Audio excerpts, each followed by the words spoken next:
अस्सलाम वालेकुम। वालेकुम अस्सलाम। क्या हाल है आप लोगों का? ठीक है। जी। आप लोगों को पता है कि अभी 10 मई को जो है मदर डे गुजरा है। तो माँ के बारे में आप लोगों को कुछ मालूम है कि माँ क्या होती है? हैं? है आपको? तो आज कोई ऐसी कहानी हम सेलेक्ट कर। ओह, शांति ने तो आज माँ के बारे में कहानी सेलेक्ट की है। माँ का रिश्ता देखो। माँ का रिश्ता सिर्फ हमें पास वो मदर डे पे मनाना चाहिए कि नहीं, उसके बाद भी every day is the mother day. हर दिन माँ का दिन।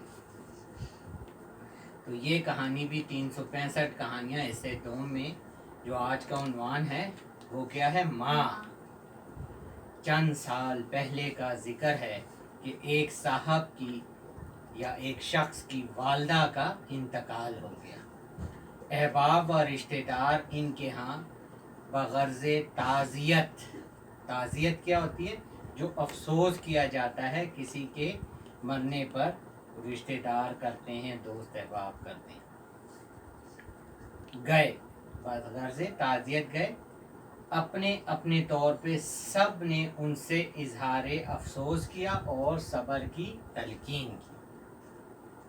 बेटे ने ताज़ियत करने वालों का जवाबन शुक्रिया अदा किया और फिर बोला, हजरत, मैं तो अल्हम्दुलिल्लाह अपने सदमे पर कुछ काबू पा लिया है, लेकिन मेरे छोटे भाई ने अजीब मसला खड़ा कर दिया है।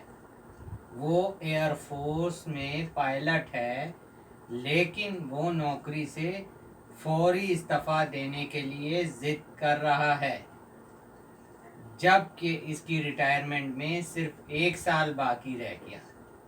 हमने इसे बहुत समझाया है, मगर वो मान नहीं रहा और बराबर यही रट लगा रखी है कि वालदा की वफ़ात के बाद मैं अब नौकरी नहीं करूँगा।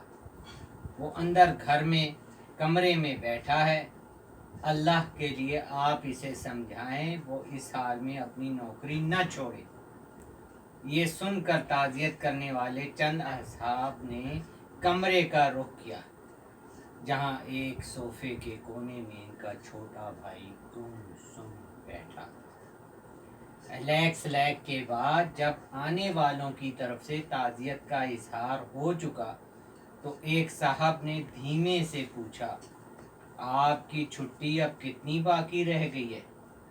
बेटे ने सवाल का असल मतलब भांप कर फौरन जवाब दिया, गालिबन आपको भाईजान ने ये बता दिया होगा कि मैं नौकरी पर वापस न जाऊंगा। नहीं भाई, ऐसा न कीजिए, एक और साहब ने दिलासा देते हुए कहा। सदमा वाकई सख्त है, लेकिन यूं हौसला ना हारिए। भाईजान ने अगर मेरी नौकरी छोड़ने की असल वजह आपको नहीं बताई तो मुझसे सुन लीजिए। नौजवान ने कहा, देखिए, मैं अपने साथियों में एक दलेर पायलट मशहूर हूँ।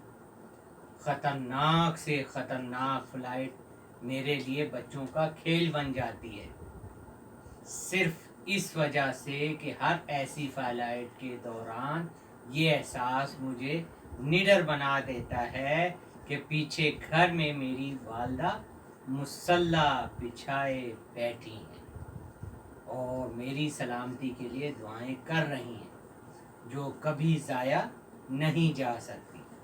लेकिन अब जो मैं इन दुआओं से महरूम हो गया हूँ तो मेरा हौसला छिन गया है। मैं अब सिरे से जहाज़ ही नहीं उड़ा सकूँगा। अहम फ्लाइट्स तो दूर की बात, लेकिन आपकी सलामती के लिए दुआएं करने वाला माशाअल्लाह आपके दूसरे बहन भाई भी अब भी मौजूद हैं। एक साहब ने हौसला दिलाया। ज़रूर मौजूद हैं ये लोग, फ़ौरन जवाब दिया। अल्लाह इनकी ज़िंदगी दराज करे। लेकिन जनाब, जो सच्चा और खरा खुलूस माँ की दुआ में होता है वो किसी और की दुआ में हो ही नहीं सकता। माँ की दुआ सीधी जाकर अल्लाह की रहमत से लिपट जाती है। और फिर इनसे अपनी बात मनवा ही लेती हूँ। नहीं नहीं, मैं उस दुआ की ढाल से महरूम हो कर किसी खतरे में नहीं पड़ सकता। मैं अब किसी सूरत पायलट की नौकरी नहीं कर सकता। नौजवान ने भीगी आंखों से और लरसती आवाज़ के साथ अपना फैसला इस एतमाद के सुना दिया कि ताज़ियत करने वालों की वहाँ से उठ जाने के सिवा कोई चारा न रहा। प्यारे बच्चों, आपको मालूम है माँ दुनिया की अजीज तरीन हस्ती है। माँ की दुआ कामयाबी का राज है। माँ का साया ठंडी छाँव है। माँ के घर बगैर घर कब्रिस्तान है। माँ औलाद को सबसे ज़्यादा प्यार देने वाली हस्ती है। दुनिया में अगर कोई चीज़ खालिस मिलती है वो माँ की मोहब्बत, ईसार और इसका प्यार। इसलिए इस कीमती मोती को खो देने से पहले इसकी ज़िंदगी में ही कदर कीजिए। ठीक है ना? तो माँ कितना बड़ा और अनमोल तोहफा है।